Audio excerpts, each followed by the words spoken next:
کہ دعوت کے حوالے سے، طریقہ کار کے حوالے سے ایک جو بات ہمارے PP18 زون کے ڈسکشن میں آئی ہے، اس میں تو نہ تو شک ہو سکتا تھا، نہ کوئی اس میں اختلاف ہو سکتا تھا. اس میں تو آپ بھی یکسو ہیں، میں بھی یکسو ہوں، اور ہم سب یکسو تھے کہ بنیادی طور پر طریقہ کار دعوت کا وہی ہے جو نبی آخر الزمان حضرت محمد صلی اللہ علیہ وآلہ وسلم کا، اور بنیادی اصول بھی وہی ہیں، بنیادی ٹیکنیکس بھی وہی ہیں، طریقہ کار بھی وہی ہے، اور اسی سے جو ہے اہداف کا حصول بھی ممکن ہے. تو اس سلسلے میں سب سے جو بنیادی چیز ہے، دعوت کے لیے ہم لوگ جب نکلتے ہیں، اگر اپنے معاشرے کی ہم بات کریں، جماعت اسلامی کی بات کریں، تحریک اسلامی کی بات کریں، تو دعوت کے لیے نکلنے سے پہلے جو دعوت دینے والے افراد ہیں، یہ جو فرد ہے، سب سے ضروری اس کے لیے، اپنی ذات کے لیے، کہ وہ یکسو ہو، اس کو معلوم ہو کہ آج وہ گھر سے کیا دعوت دینے نکلا ہے، کس کو دعوت دینے نکلا ہے، اس کے آج کی دعوت کے پوائنٹس کیا ہیں،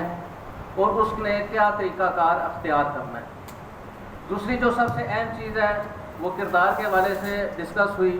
کہ جو داعی ہے، جو دعوت دینے نکلا ہے، جو اپنے گھر سے نکلا ہے دوسرے کو دعوت دینے کے لیے، اقامت دین کی طرف بلانے کے لیے، تو اس کا اپنا ایک مضبوط کردار ہونا چاہیے. کہ جس طرح نبی اکرم صلی اللہ علیہ وآلہ وسلم کا نبوت کے دعوے سے پہلے بھی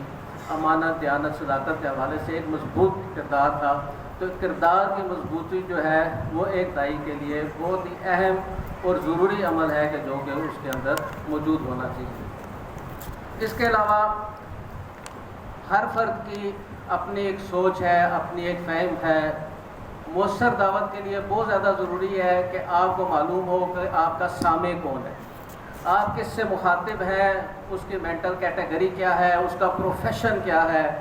وہ کس بات سے متاثر ہو سکتا ہے، اور کس طریقہ کار کو اختیار کر کے آپ اس کی دل کی گہرائیوں میں اپنی دعوت کو اتار سکتے ہیں. تو یہ ایک بہت ضروری چیز ہے کہ ہمیں اس چیز کا بڑا بخوبی اسسمنٹ کرنی چاہیے. اور یہ کوئی ایسا راکٹ سائنس نہیں ہوتی ہے. جب آپ کسی فرد کے سامنے کھڑے ہوتے ہیں، کسی کے دروازے پہ دستک دیتے ہیں، سر راہ ملاقات ہوتی ہے، بازار میں ملاقات ہوتی ہے، گھر میں اگر آپ نے اس کی دعوت رکھی ہے، آپ اس کے گھر میں دعوت میں گئے ہیں، کسی بھی حوالے سے جب کوئی فرد آپ کے سامنے ہے، تو یہ اسسمنٹ ایک داعی کے لیے میرا ذاتی طور پہ خیال ہے کوئی ایسا مشکل کام نہیں ہے کہ وہ ان الفاظ کا انتخاب کرے یا ان ایشوز کا انتخاب کرے کہ جس سے اس نے اپنی گفتگو کا آغاز کرنا ہے. ایک اور جو بڑی اہم بات تھی وہ یہ بھی ڈسکس ہوئی کہ ہمیں اس وقت، کیونکہ الیکشن کا ماحول بھی ہے، الیکشن ہمارے سر پہ ہے، تو کوشش یہ کرنی چاہیے کہ ٹارگیٹڈ دعوت کا کام بھی ٹارگیٹڈ کریں. اور یہاں پہ جو بات اس سے پہلے آئی تھی دستک مہم کے حوالے سے، اسی کو ہم نے بھی انڈورس کیا ہے کہ بلاک بورڈ اور حلقے کی بنیاد پہ، وارڈ کی بنیاد پہ ووٹنگ لسٹوں سے دیکھ کے اس پہ ساتھ ساتھ ٹک کرتے جائیں کہ ہم نے ان افراد کو دعوت دے دی ہے، اور اسی کو پھر ریکارڈ کے طور پہ محفوظ رکھا جائے. ایک اور جو بہت ضروری چیز ہم لوگ عموماً چھوڑ دیتے ہیں، بٹی صاحب نے بھی یہاں بیان کی، کچھ دوسرے دوستوں نے بھی بیان کی، کہ ہم کوئی بھی کمپین ہے، کوئی بھی سلسلہ ہے، اس کو ایک صرف کمپین کے طور پہ لیتے ہیں. لیکن سچی بات یہ ہے کہ اب ہمیں اس سے تھوڑا آگے بڑھنا ہوگا. یہ جو دعوت کا کام ہے، دعوت اللہ کا کام ہے، اقامت دین کا کام ہے، یہ کمپین نہیں، یہ ہماری زندگی کا مقصد ہے. اور ہر فرد کو، ہر یوسی امیر کو، کئیوں کو، وہاں کے سیاسی نمائندہ جو ہے، گروپ لیڈر جو ہے،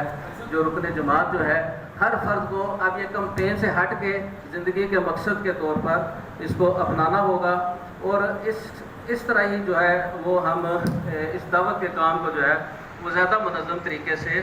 سر انجام دے سکتے ہیں. اس میں مزید کچھ چھوٹے پوائنٹس بھی تھے کہ لٹریچر کی زیادہ سے زیادہ تقسیم ہونی چاہیے، اپنے مطالعے کا بھی اہتمام زیادہ ہونا چاہیے، لوگوں تک بھی پہنچنے کا، ترجمان القرآن کے حوالے سے بھی بات آئی، اجتماعات کے حوالے سے بات آئی. ایک اور چیز یہاں پہ ڈسکس ہوئی کہ ہمارے پاس فورمز موجود ہوتے ہیں، لیکن سالہ سال گزرنے کے باوجود ان فورم سے ہم نے دعوت کا انتظام نہیں کر سکتے. تو میں صرف میرے ضلع کی انفارمیشن کے لیے مختصر سا بتا دوں کہ ہمارے PP18 میں، کیونکہ یہ ڈسکشن میں بات آئی تھی، 3 مساجد ہیں، اور ہم نے PP18 میں یہ طے کیا ہے کہ محسوس یا غیر محسوس طریقے سے تینوں ہماری مساجد میں ہیں. ہر جمعے کو نصاب رکنیت محسوس یا غیر محسوس طریقے سے